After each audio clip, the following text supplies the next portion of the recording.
one wants to fight. America does not want to send its sons and daughters to the war for Israel. America তার ছেলে মেয়েদেরকে ইসরায়েলের জন্য যুদ্ধে পাঠাতে চায় না।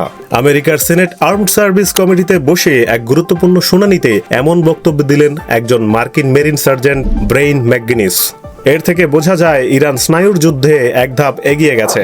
আমেরিকার মিথ্যে অহংকারকে গুড়িয়ে দিতে সক্ষম হয়েছে ইরান।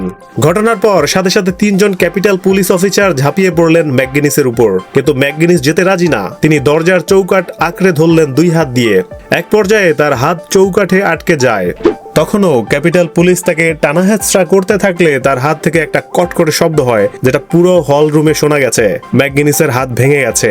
পাশ থেকে কেউ একজন চিৎকার করে উঠলেন। ম্যাকগিনিসকে গ্রেপ্তার করা হলো। তার বিরুদ্ধে দেওয়া হলো 6টি ফৌজদারি মামলা। তাকে হাসপাতালে পাঠানো হলো চিকিৎসার জন্য।